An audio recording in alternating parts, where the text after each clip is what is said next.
Greetings, everyone. Welcome, welcome, welcome. I am so glad you're here. Thanks for tuning in. Tonight, we'll continue our reading of The Black Anglo-Saxons by Nathan Hare, starting on page 79. We're going to talk about the Exiles tonight. Greetings. My name is the Revolutionary Matron, and my show is called The Learning Curve. I broadcast on a network called KWAZ Radio. There are other hosts on the network I'd like you to meet. Greetings, everyone. This is Koku from the Bitter Medicine Podcast, inviting you to tune in to the Bitter Medicine Podcast on KWAZ Radio. Peace, family. This is Oni, inviting you to listen to the Pro-Black Perspective, where black problems are addressed with black solutions. This is D Webb with the Harsh Reality Podcast, asking you to tune in where we tackle the news of the day that affects our community, only on KWAZ Radio.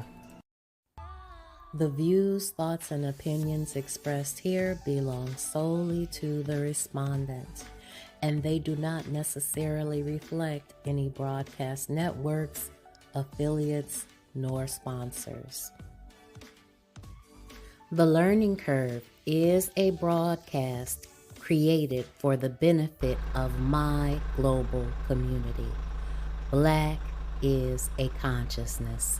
Content is being used for our commentary, research, criticism, education, scholarship, teaching, preaching, and news reporting.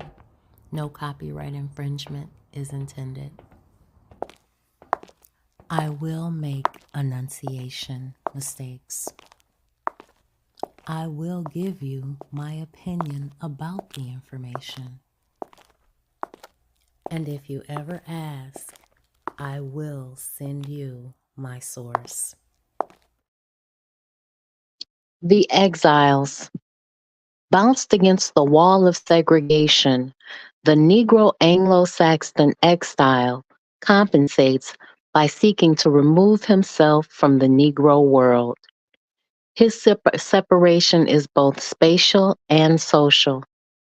If wealthy, he will purchase exclusive property such as a seaside home, putting up fences and locked gates to keep out other Negroes. To offset any feeling of similarity to lower class Negroes, exiles labeled these high class residential sections Gold Coast, even though the nearest body of water may be miles away. Those who have moved from low income Negro districts will return periodically on slumming trips to the loose, no account ways of the slum inhabitants. Some will boost their egos by traveling through white slums and skid rows, remarking that they are so much better than a whole lot of whites who had every chance in the world to get ahead. In this way, they seek to place themselves with the better class of whites. So not only do they not want to be black, they want to be considered rich and white. Like many whites, the exile gains a sense of exclusivity from having an unlisted telephone number. With such a number, he doesn't have to be bothered with so many niggers. He repeatedly affirms for the benefit of white ears that a nigger simply means a niggardly individual and that anybody can be a nigger, regardless of color. In the same breath, he will turn around and declare that there is nothing in the world wrong with the Negro race except that he has too many damn niggers in it. An oft-repeated saying is, "Deliver me from the average Negro." Other exiles resort to a curious form of escalator switching in their religious lives as a means of evading their Negro identities. This is especially true of middle-class exiles who have grown uncomfortable within the confines of the lower-class church life. Professor Frazier has aptly described them as running from Baptist to Congregationalist to Baha'i, trying to find some place where folks don't know they're colored. The present vogue for Catholicism stems in part from a quest for the kinship with the late President Kennedy, but it also affords the blank Anglo-Saxon parishioner the chance to say that he just got through singing high Latin at Mass and singing high Mass in Latin, which seems to him a distinctly non-Negro undertaking, or that he just came from confession. A Catholic marriage ceremony presided over by a white priest is regarded as the apex of honor. Many simply cannot accept the fact, as they sit in all Negro flocks, that they are on the right road to glory. Heaven, they feel certain, is integrated. Others, more worldly in their escape, enjoy commuting between the two different neighborhoods. This intensifies their sense of separation from the ghetto. Those who cannot afford to shift residential localities at the drop of a welcome mat make use of short-term excursions to distant states, escaping the Negro community at least during their 2-week summer vacations. When an exiled businessman was refused the right to buy a home in Montclair, New Jersey neighborhood, he closed his business and left New York for Los Angeles, explaining, "I don't want to bring my son up in such an atmosphere." He went on to reveal his exile nature when he said, "I have heard about things like this happening to other people, but I somehow never thought it would happen to me." He was no doubt one of the innumerable exiled children shielded by their parents from the realities of racial oppression. Exiled parents are fearful of exposing their children to the realities, rationalizing this on the grounds that it might hamper or warp their personality development. A warped individual, in the vocabulary of the exile, is one enraged or deeply bitter over social racial conditions. Some exiles are angered when a visitor utters the word Negro in the presence of their children. When near them, they go so far as to spell out all the references to race which come up in a conversation. They will say, for example, "Was he a Negro?" Or, "That old white man really made me mad today." Or, "Was he an Negro?" Or, "That old WHITE man made me really mad today." So they spell it out letter by letter. Thus, exiled children are able to grow up and boast that they never knew of any distinctions between Negroes and whites until they got grown or were 17 or going on 18. Although this is more often said by those reared in the North, I have heard exiles from the heart of the South insist that they did not know there was a difference between Negroes and whites until they grew up and moved north. Leslie Uggams of the Sing Along with Mitch program is one of those who claims this. She says, "I have personally never experienced segregation. I've been fortunate. I have attended integrated schools, synonymous with total integration in the minds of the Black Anglo-Saxons, ever since I started grade school." While Miss Uggam's success and special acceptance make her statement understandable, one must turn to psychology to explain the similar denial of the typical Black Anglo-Saxon exile. Johnny Mathis, another who boasted he'd never encountered racial prejudice, was recently beaten by a 200-pound white gambling house dealer in Las Vegas. The incident was caused by his allegedly insulting the dealer's wife, a waitress, when she refused to serve Mathis and Sarah Vaughan. The millionaire vocalist was reportedly struck while begging the husky dealer not to hit him. A major yardstick of prestige among Black Anglo-Saxon exiles in the North is the recency of their arrival. Those tracing their ancestry back 2 or more generations in the North, very few of course, rank highest on the scale. They continuously impress the fact on their northern nativity upon more recent migrants. Whenever a conversation centers on racial prejudice, the northern-born Black Anglo-Saxon quickly offers clarification. You're talking about Mississippi or Texas. Thus, they strive to minimize the degree of discrimination existing in the North. Even among Black Anglo-Saxon newcomers to the North, status generally pivots on the length of residency. Beyond that, there is the state of origin, with Mississippi being ununanimously relegated to rock bottom. Exiles generally refer to the South as down home, regardless of whether or not it ever was their place of origin. The fastidious implications is that it has been home of the majority of Negroes. When a Negro individual displays stupidity or behaves improperly, the Black Anglo-Saxon exile is likely to remark that the uncouth one must be from down home.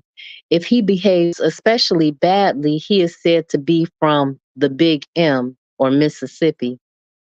In fact, it is really quite hard to tell who is actually from Mississippi or any southern state. So many of the exiles born there disown their origins, especially if they have previously lived in another northern city.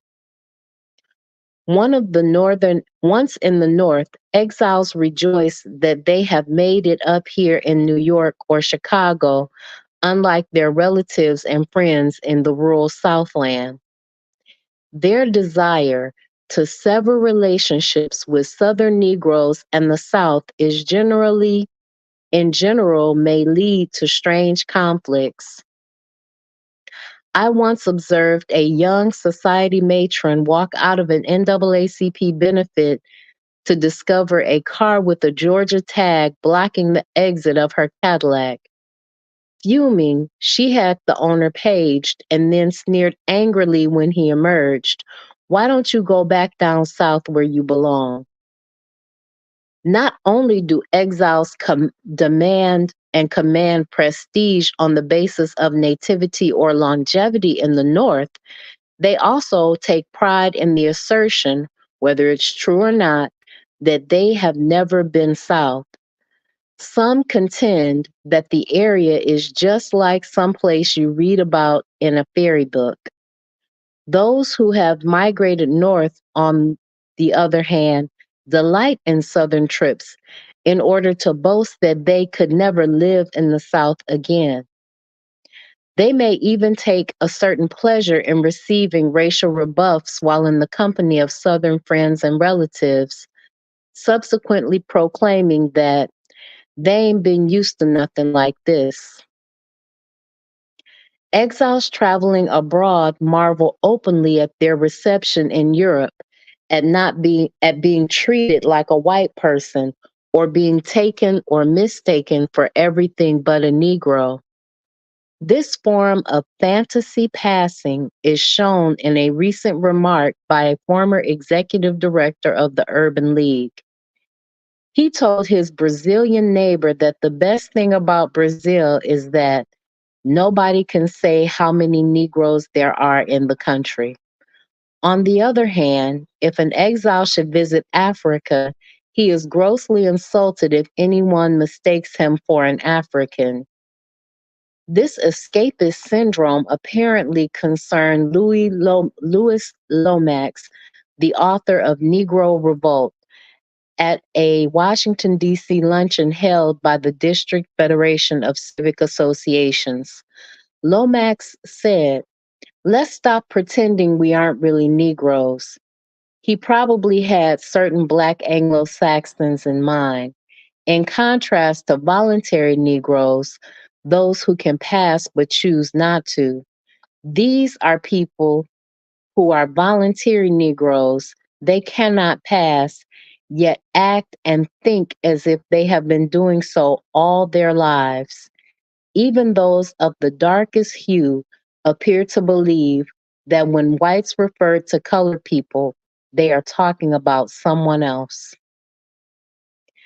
An entire community of Black Anglo-Saxons rejoiced over the simple error of a white guest who mistook a light-skinned Negro minister standing beside him in a receiving line for the white governor. Some glow with the pleasure when white persons compliment them for being so different from other Negroes. The exiles take this to mean that he is similar to whites. The psychological flight from being Negro is probably also responsible for the constant change in nomenclature promoted by exiles. For example, in contrast to the trend in the white world, the exile world Negro History Book Week has become Brotherhood Week. There has been a corresponding shift in emphasis from the Negro's past to current relations between Jews and Gentiles. This enables Black Anglo-Saxons to feel self-righteous because they are not anti-Semitic.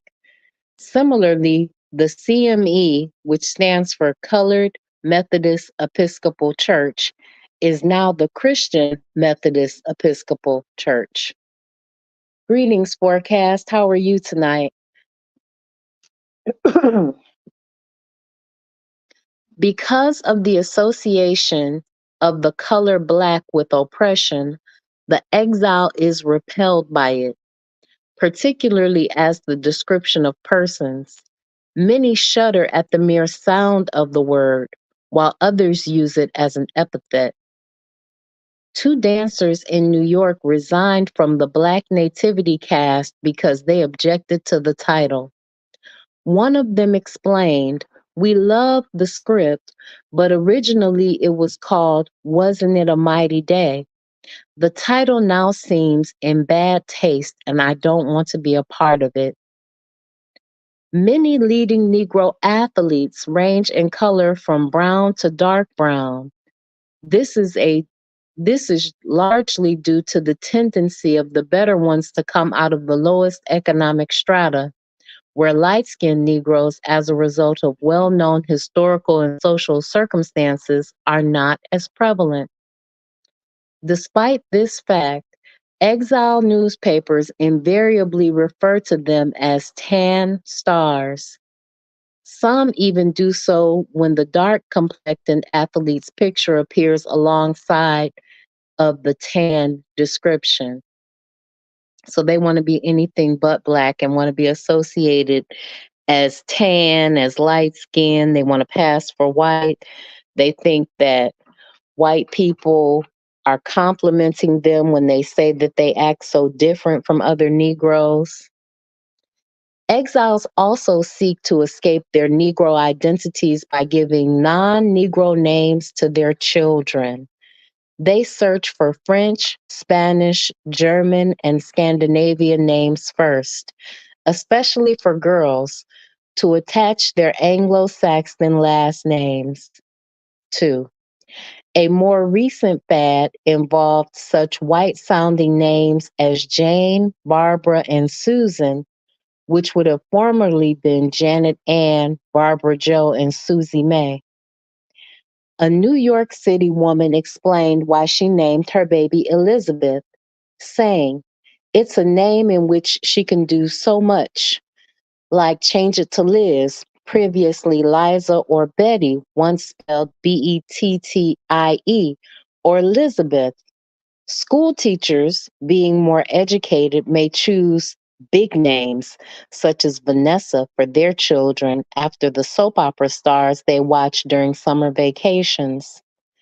Most dropped middle names like Anne and May, and many changed the spelling and pronunciation of their given names. Mammy becomes Mimi, Deborah becomes Deborah. A last name like Dillard is pronounced Dillard. So deep rooted is the exile mentality that whenever a Negro does gain some measure of equality, he frequently does not acknowledge that he has done so as a Negro.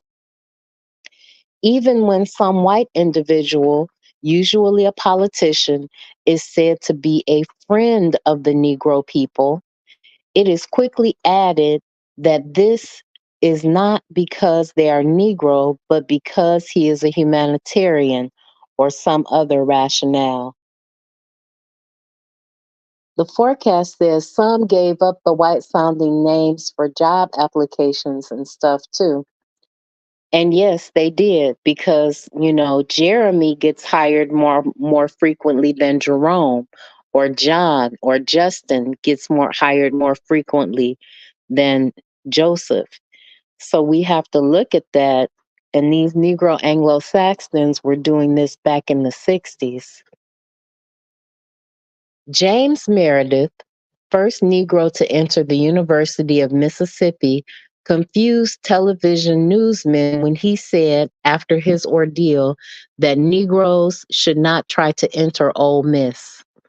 When they put the question back to him, he explained that he meant Negroes should seek admissions as students rather than as Negroes. What he overlooked was the fact that students, unlike Negroes, have been freely attending the school ever since it was founded. Nobody, let alone Negroes, needed to promote enrollment of students at the university. Students is a euphemism for white folks.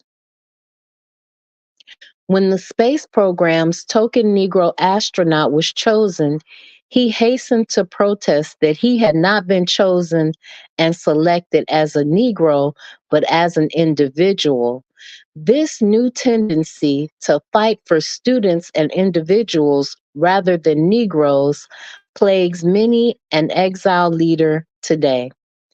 Jackie Robinson, in his weekly newspaper column, expressed concern lest Negroes might vote for a political candidate solely because he was a Negro.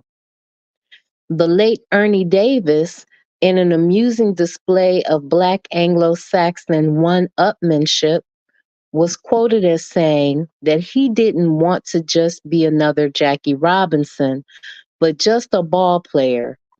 John B. Duncan, a commissioner of the District of Columbia, has pleaded that all I want is for people to listen to what I have to say and to try to forget I'm a Negro.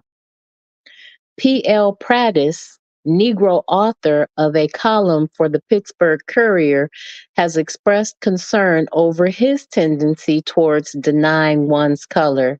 See Horizon in the Courier for August 8th of 1959. After quoting Althea Gibson as saying, "I'm not a Negro tennis player, I'm a tennis player," Prattis asks, "Will somebody please tell me what Althea Gibson is if she is not a Negro tennis player? Did Negroes who housed, fed, clothed, and educated her free of charge do so because she is a tennis player or because she is a Negro tennis player? Did the American Tennis Association fight for her to get a chance to play in the big national tournaments because she was a tennis player or because she is a Negro tennis player?" Miss Gibson has been spoiled, as so many Negroes are spoiled, by the flattering attention of good-willed whites. She lacks the understanding to realize that even these white friends and well-wishers, what can be and are baffled by her obvious unwillingness to identify heart-wise as well as sports-wise with her own people. It may annoy her to be reminded of the fact, but she'll never be able to get away from it. Norwegians play as Norwegians. Swedes play as Swedes. The French play as Frenchmen. The Japanese play as Japanese. The Indians play as Indians.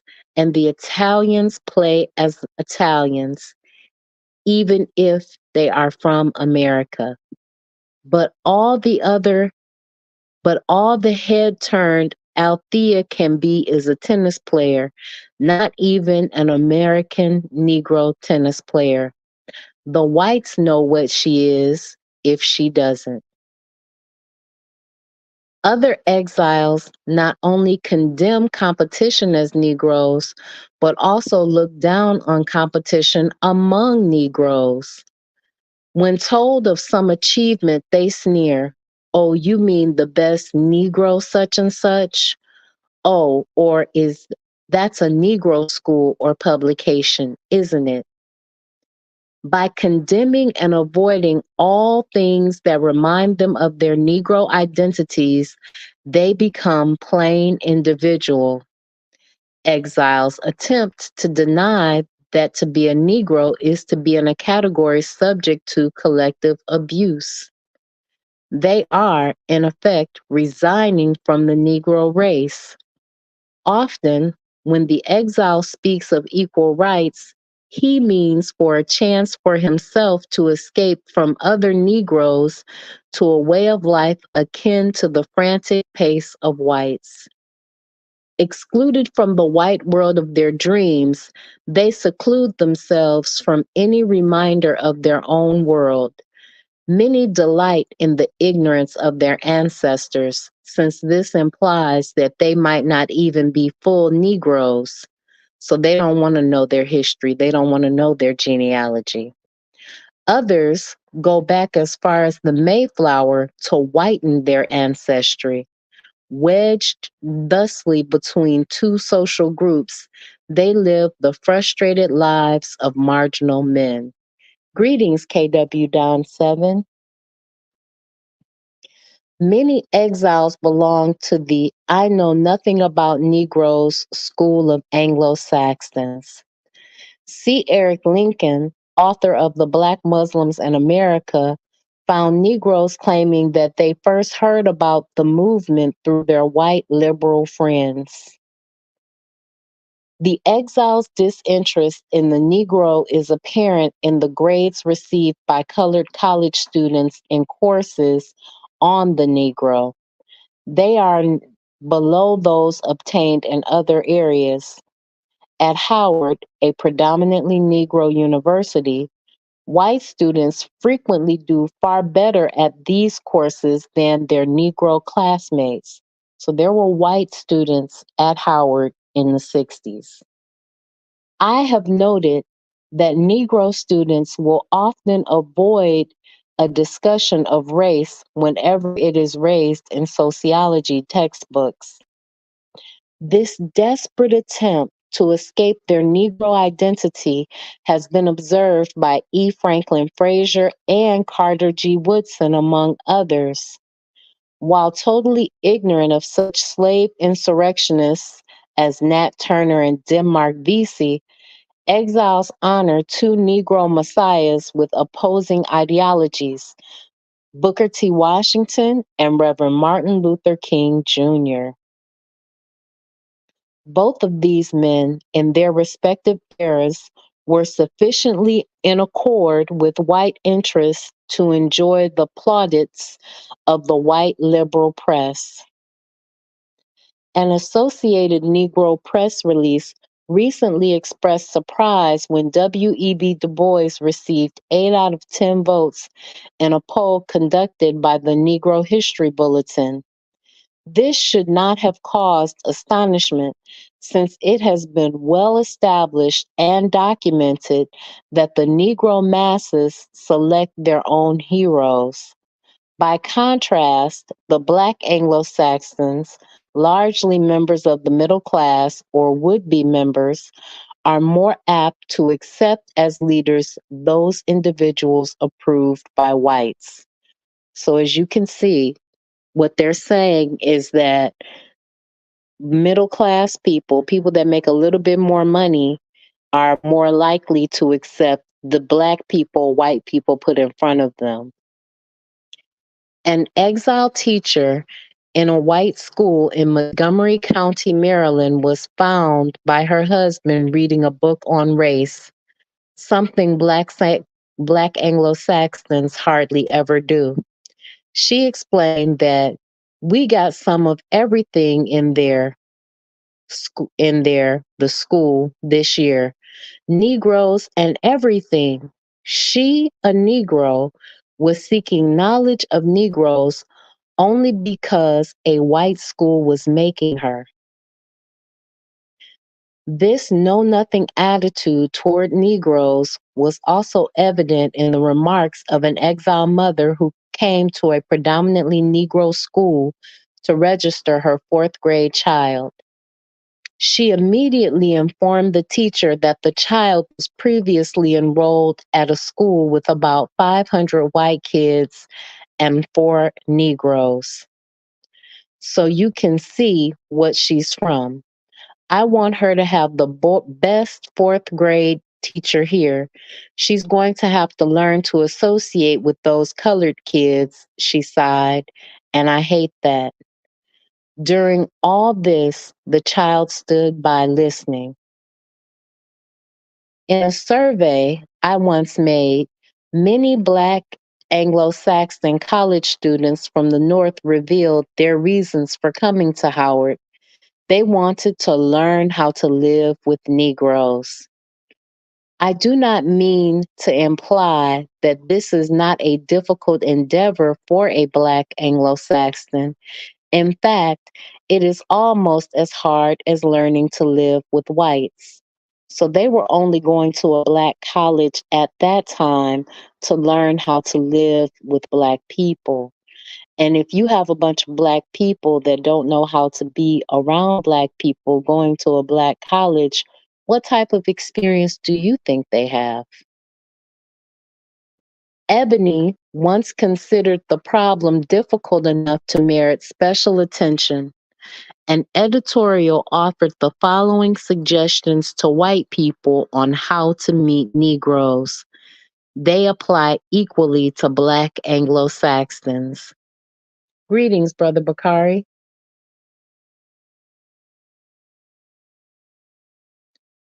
And Ebony offered the following suggestions. Don't talk about the race problem or your colored maid when you are introduced to a Negro. Select a subject of mutual interest. Even those Black Anglo-Saxons interested in the race problem and owning maids themselves are embarrassed at discussing the matter in the presence of whites. Cultivate friendships with Negroes because you like them, not merely because they are Negroes. Black Anglo-Saxons want to be accepted, not accepted as Negroes. Don't expect them to come at your every beck and call. They too have social obligations. Indeed, they do. See the chapter on the sociables. That was the chapter where we talked about all of the different parties that they have and the different events that they have for the sake of having events and parties. Many exiles, in their efforts to escape their true identity, seek to disassociate themselves from Africa. Their contact with Africans is often limited to those who can secure invitations to embassy affairs. Although officials from Africa flood Washington's embassies, the presence of one at an exile social affair is as rare, or as one commentator put it, as a fly in a glass of milk. One exile social studies supervisor in Washington, D.C., ordered her teachers to instruct their Negro pupils in the history of North Africa rather than that of South Africa. With a few exceptions, such as Howard, a few Negro institutions either offer or require courses in Negro history and other matters pertaining to Africa. The Negro seeking such knowledge must generally attend a white college. Even at Howard, exile scholars prefer emerging as authorities on ancient and medieval eras in European, Greek, and Roman history. So while at Howard, because the scholars there are exiles themselves living in ivory towers, they would prefer to become authorities on ancient and medieval history of the Greeks, Romans, and Europeans. Exiles regard themselves as above Africa in its history. Many exhibit actual hostility toward visiting Africans, according to some African students in the US. They delight in questioning these students as to the incidence of nakedness on the continent or on how many lions they have seen and wrestled with. This view of Africans as barbarians, as perceived through white directed vision, explains the delight of the Black Anglo-Saxon when he is afforded the prospect of visiting the dark continent to help civilize and missionize Africans. Huge sums are collected for this purpose in Black Anglo-Saxon churches. Upon their arrival, however, these people tend to find themselves unwanted and shunned by Africans. The latter feel that the American Negroes themselves have a far greater need of missionary aid as well as divine intervention, just as their white sponsors need lessons in civility. So when they visit Africa, they are shunned and thought to be uh, the white folks are thought to be barbarians, and they recognize that Black people in America need missionary aid and divine intervention more than these Africans need it. Those individuals displaying the least interest in Africa are, according to Lloyd General, exiles of the middle and upper classes, the educated and the traveled. In a piece entitled, "Has the U.S. Negro Any Real Ties to Africa?" published in a December 1962 issue of the Chicago Defender, he speaks of a professional worker in Chicago. She had traveled to every continent in the world except Africa and confessed, "I have never had a desire to visit Africa, especially the areas known as Negro Africa. I might like to visit North Africa and the Holy Land, but I don't think I would like to visit Liberia or Ghana." When they say North Africa and the Holy Land, I wonder, do they mean what we call Israel today? Another society lady related what a most wonderful time she had in Rome, Paris, Monte Carlo, and London the year before, but stated that the very thought of living in Africa was something of a shock to her. Said the exile, "They have all those Mau Mau and other people. I would probably die of fright just thinking about it." So they bought into the exile, fully buys into the white propaganda about Africa. A famous Negro college professor and writer was sent to Africa by an organization made up of predominantly Negro scholars and fine artists to speak on American literature in general. He found, however, that his African audiences expressly preferred to hear about literature written by and concerning Negroes. Yet novelist James Baldwin and John O. Killens and playwright Ozzie Davis have complained of exiles who approached them at informal gatherings to inquire soberly why they don't just write about people, as if Negroes weren't people. Other authors and social scientists, including this writer, have encountered this same query over and over again. Exiles are continually calling upon Negro scholars and writers to resist the impulse to write from their own narrow lives of racial protests and to go in more for pure entertainment values. While white authors receive no special consideration for their ability to write convincingly about Negroes, exiles proudly acclaim the ability to write about white people in the matter of Frank Yerby as a special credit for Negroes. They are forever trumpeting the fact that so and so has won preeminence in a general field without regard to his race. Not infrequently, exiles themselves become men and women of letters. One poetess featured in a leading Negro weekly gave this explanation for her disdain for Negro themes. I write the way I feel. Her poetry is free of the color or racial theme, she continued, because I don't have the oppressed Negro feeling. This comes from my being raised in the Northwest. It's only been in the last few years that I've been acquainted with Negro history, the know-nothing attitude again. I prefer to write to everybody. People are just people to me. If only everyone in the United States felt this way. In fact, these exiles are merely escaping responsibility to the Negro's cause by striving to turn out non Negro work, to write, paint, and in the case of actors, play white, pun intended.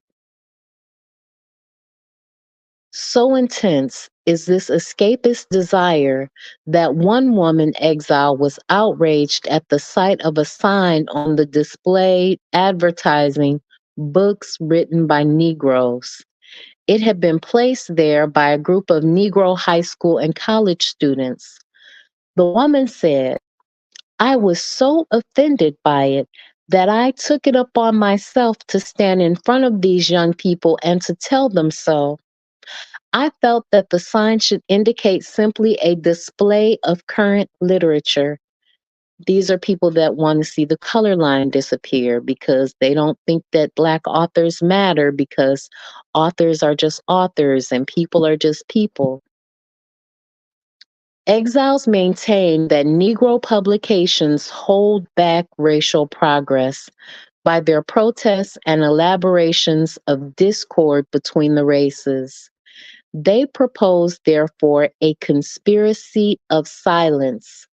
However, many whites, including liberals, confess that they thought Negroes were more or less content before the recent outbursts of racial unrest. So even their white liberal friends felt that everything was okay because they felt like if Black people didn't say anything and if people are just people, then the status quo is just fine when it's not. Exiles rationalize this by saying that these publications make Negroes more race conscious rather than less so. The development of the Negro's self-respect is an undesirable to the exile as it is to the whites who originated this line of reasoning. Walt Wright, the Negro journalist, relates a not entirely fictional incident. Two exiles were standing in a drugstore when a little Washington Afro-American newsboy walked in. Glancing around to make sure that a nearby white man was listening, One exile said to the other, "I don't read that paper. It's too colored." To his shock and surprise, the white man bought a copy of the paper himself and left. An ex-barber of mine, whom I mentioned in a picture story in Flamingo, which is a magazine published in London by West Indians and the Africans living there, espouses a similar contradictory view. When a customer thumbed through his magazine stack, noting only white magazines, he asked the barber for Negro Digest and Ebony, explaining that he wanted to read about himself sometimes. The exile barber angrily replied that he felt such Negro publications constituted self segregation, apparently forgetting that he himself operated a Negro barber shop. A group of self-styled community leaders objected to a proposed Negro television station in Washington, D.C. on the grounds of segregating the airwaves. Foremost among them was the editor of the local Negro newspaper. So even when they are in fields that are self-segregating, like a Negro barber or a Negro politician or a Negro newspaper editor, they don't want anyone else to quote unquote segregate anything. They don't want other Black people to get ahead economically because they want to be special. They want to be the only Negro in the room. Even exiles who purchase and read Negro publications will hide them along with other lurid magazines like Confidential inside the respectable covers of white publications while in the presence of whites. They too will declare that we shouldn't have Negro newspapers. We don't need Negro colleges. Why anything Negro? In theory, they are quite right. What I What they are unable to see is that so long as the Negro is denied equal treatment in American institutions, his own counterparts must pick up the slack, molding and voicing the spirit of the Negro struggle. When there is no longer a need for Negro institutions, they will quickly disappear. It is as if these exiles urged everyone to discard their pistols solely because their antagonists refused to share their rifles. They do not see that the Negro will still need his 6 guns until he is no longer pushed around. Exiles have put pressure on the Census Bureau to omit all racial and color distinctions in their statistics. They have done this despite the fact that the census is the best source of statistics of unquestioned scope and validity on the Negro's low share of the income, housing facilities, jobs, occupations, and other advantages of American society.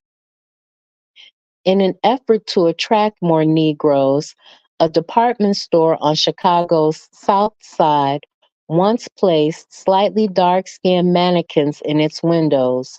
Realistic Negro dummies would have caused a riot, whereupon they lost most of their exile customers. Exiles even frown on colored dolls for their children, falling back in horrified laughter whenever anyone suggests that there's an incongruity in Negro children nursing Snow White dolls. When two all-Negro political groups aimed at fostering Negro political advancement were formed in Washington, D.C., they were branded by exiles as Black Muslim outfits.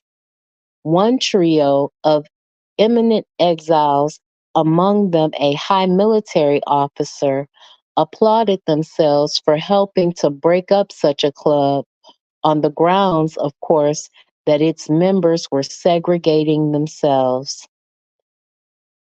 A Montgomery, Alabama youth leader, Samuel Scipio, complained that Exile leaders would not support a drive to raise funds for Negro boys clubs, which are much needed, because they kept pointing out the clubs won't be integrated and goes against the argument for integration.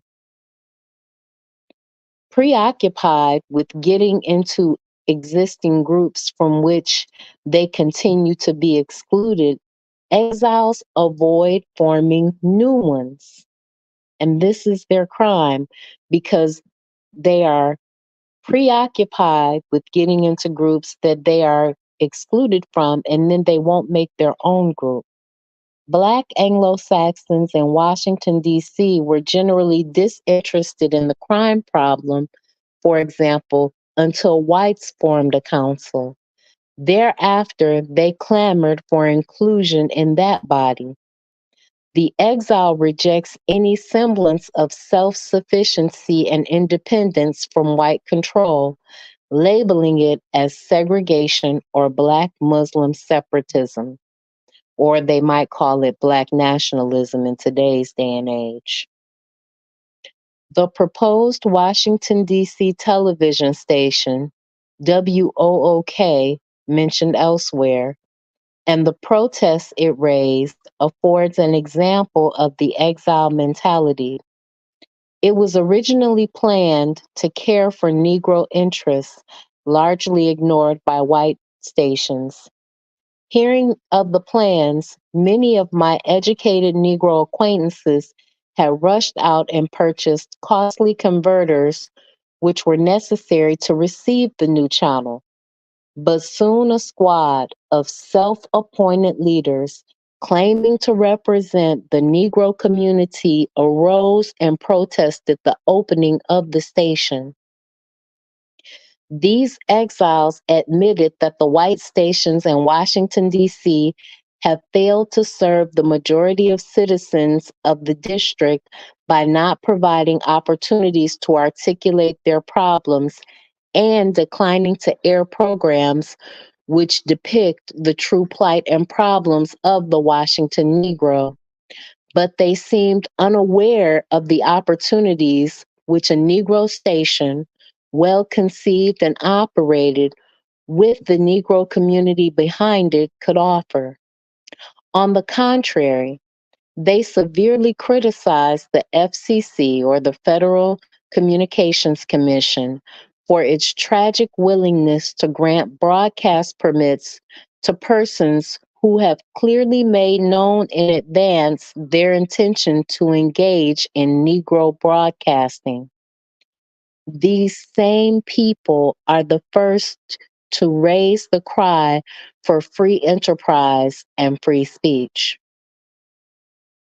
In 1962, a similar episode occurred in Chicago involving an all-Negro radio station.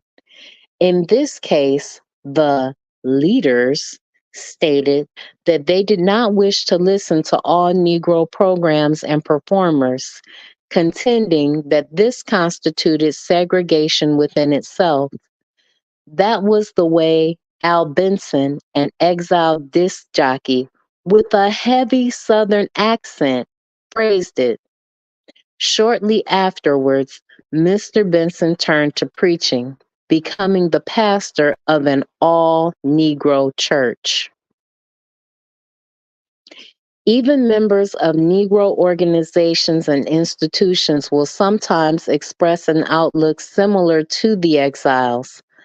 Howard University is a predominantly Negro school with a scattering of whites and a large number of foreign, mainly non-white students. Yet, one of its professors was quoted in the Washington Star as saying that you are bound to hear from some on the faculty that this is not a Negro college and we do not express a Negro viewpoint. Exiles oppose all plans for first class hospitals in Negro communities, which are now sadly lacking. This is true in every locality since Black Anglo-Saxons have universal control of Negro leadership. Negroes everywhere have suffered the consequences. In Chicago, for example, working class Negroes on the South Side must travel to the West Side branch of the county hospital for treatment. It was proposed that a branch of the hospital be opened on the South Side. The plan was vetoed by Exiles since Negroes predominate in the South Side. The branch would become Negro like the one on the West Side. Finding themselves discriminated against by supposedly integrating hospitals in Chicago, exile physicians turned to raising funds to build a new integrated hospital. During all this time, the Negro hospital with which they were affiliated was in the midst of a building program. These same doctors had done little or nothing for their own hospital in years, although, according to the Chicago Defender, they owned fine cars, country resorts, and even airplanes. The Defender also revealed that the medical staff had not made a contribution to the Negro hospital during the entire year.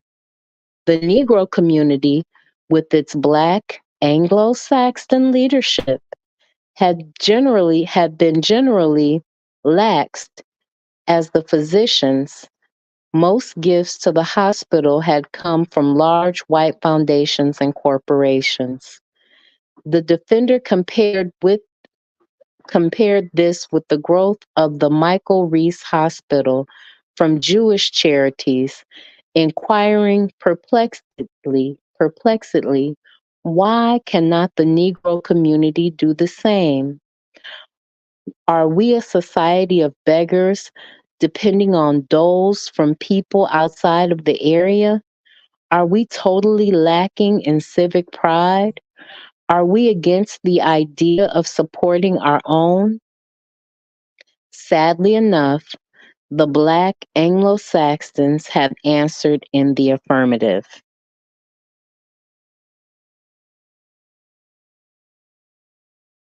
The forecast says it sounds like he's writing about YouTube with the part about Negro broadcasting. Absolutely. This book could have been written today.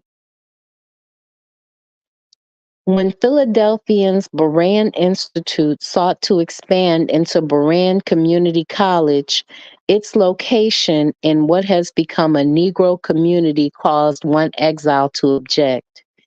He opposed the use of the term community college because he contended the use of this misnomer will only serve to hoodwink Negroes who will attend the trade school while laboring under the erroneous notion that they are actually attending a college. The trustees, on the other hand, claimed that they had only wanted to establish a comprehensive program that would be available to students regardless of race. When the president of Oklahoma's Langston University was in Washington, D.C., rallying alumni for contributions, the more preposterous among them expressed interest and enthusiasm in his plans. Why, of course, they would contribute to their alma mater. But first, one point. He had not mentioned any white students or faculty members. Actually, the school had at least one of each at the time, while others interested were said to be welcome. Unless the president intended to set up a definite program for recruiting white students and teachers, the Exile alumni felt that they would be contributing to segregation. This they would never do. Although most of them thought nothing of attending churches of Negro denominations, getting their hair cut or curled at a Negro barber and beauty shops, etc., ad infinitum, meaning, and the list goes on of Black things that they do, like going to a Black soul food restaurant for their Sunday dinner, or going to a Black uh, or them owning a Black magazine or being a Black editor or them having a Black grocery store or anything else. And the list goes on and on. But when it came to setting up this endeavor and contributing for there to be a Black school, they didn't want to participate in that because that was de facto segregation. The president appeared somewhat appalled by this reaction. He had come to Washington seeking funds for Negro education. Instead, he had found his exile alumni concerned chiefly with educating whites. Exiles are forever singing the praises of formerly all Negro colleges, such as Missouri's Lincoln University and West Virginia State, where white students are now in the majority. There is also much rumor and prophecy among them concerning Howard University. With its choice location, an increasing percentage of white faculty members and students, it seems on the way to becoming a major white university. If it does, perhaps only then will the exiles cease chastising its Negro professors for contributing to segregation.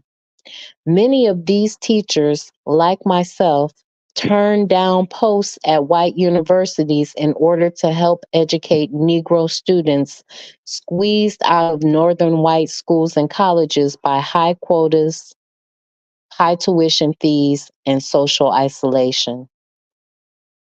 An exile teacher who taught at an Oakland, California junior college was fired in 1962 for repeatedly using derogatory terms towards Negro students in her class. For 6 years, the teacher had apparently complained to her principal that she was too refined to teach this filth. In giving their relationships with whites priority over everything else, exiles cater indirectly to white feelings and superiority. They thereby help to perpetuate the Negro status as the employee race, with the subservience, with all the subservience and dependence on whites that this entails. So you're either the employee class or you're the employer class. And this is the distinction in things like ownership. You either own things or you're used as the labor for things. Some will even give up their businesses for integrated positions. When a group of Negro businessmen sought to form Negro factories with the purpose of providing employment, Black Anglo-Saxons opposed this effort. Rather, they expressed a deep concern with the opening up of jobs for Negroes in previously all white industries. One Black Anglo-Saxon leader, while admitting that Negro plants have probably have some benefit to Negro communities, added that they certainly don't provide employment opportunity in the American way, and that's what we're after. So he's concerned about jobs for white people because that's what he's after, because that's the American way.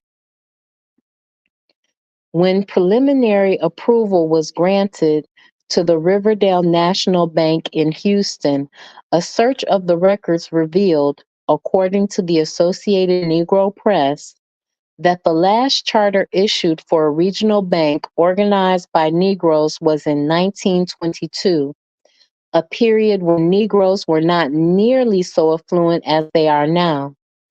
Exiles greeted the new bank with distrust on the one hand and contempt on the other, seeing the enterprise as one more effort to promote segregation.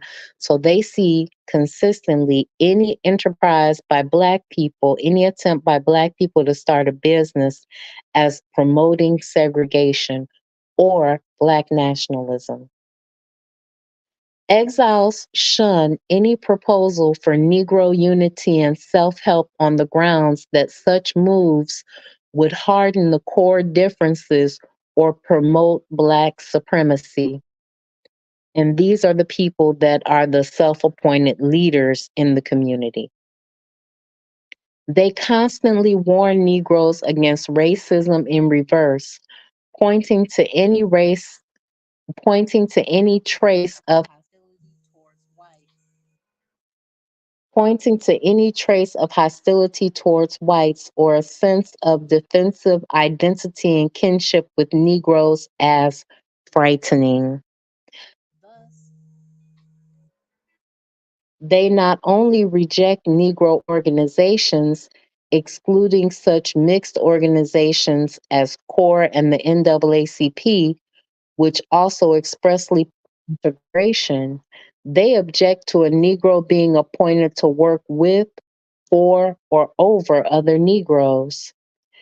It is a matter of common knowledge among Negroes as well as most informed whites that exiles prefer white persons as bosses, supervisors, resident managers of apartment buildings, and in other positions of authority over them. Although they regularly parrot the lament of the white liberal that segregated housing is the Negro's foremost problem, exiles were quick to criticize the administration for taking the most prominent Harvard Negro, who at the time was Dr. Robert Weaver, and saddling him with leadership of the nation's most segregated agency, the Housing Group. A candidate for an ambassador's post was lauded for saying that he would not accept an appointment to an African or other colored country.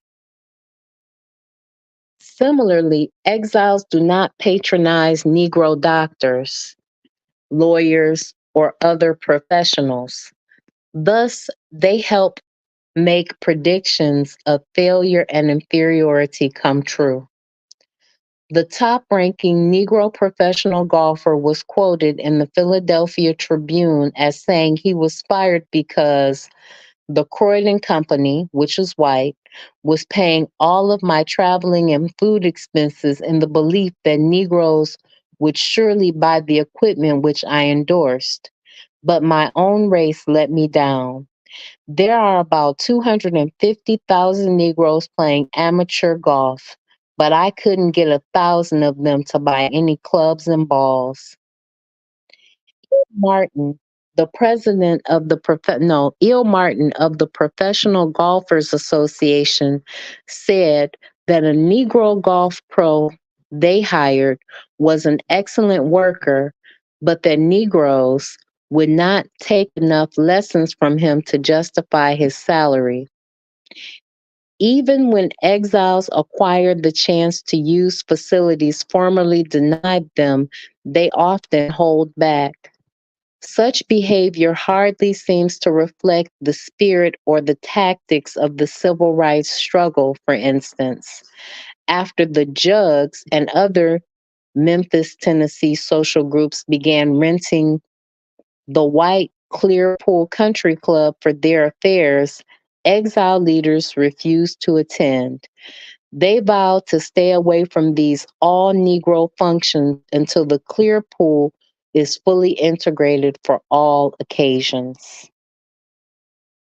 Exiles, in short, have accepted the white evaluation of the Negro as lowly and inferior. Consequently, they feel superior to Negroes as a group and search for a helping hand up into the white world. But they are not welcomed into this world.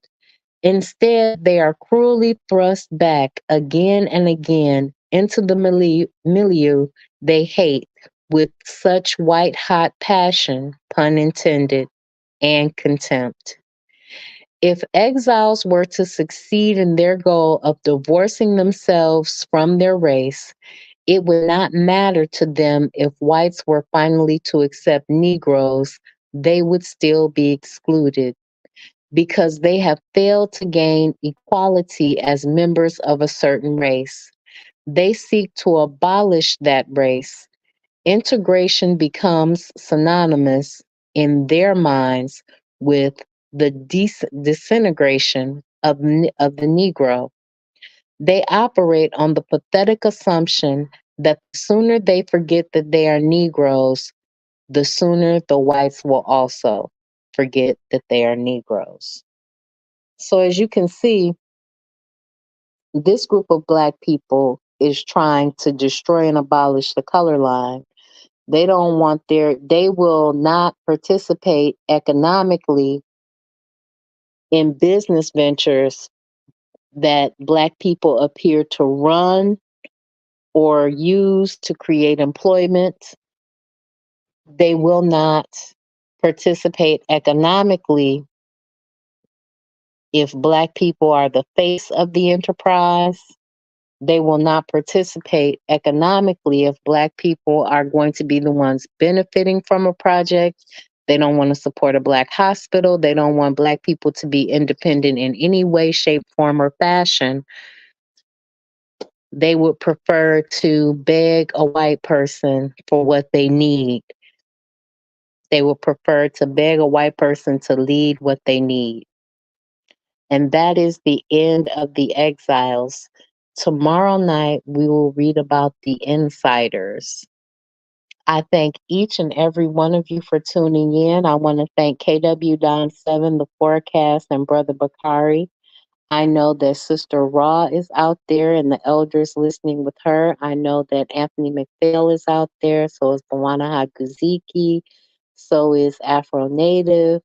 And so is Dorico Cooper. So are the ladies, the Daycare Ladies Network staff, the staff at Jesse's Kids, the staff at the Anthony Adrian Academy.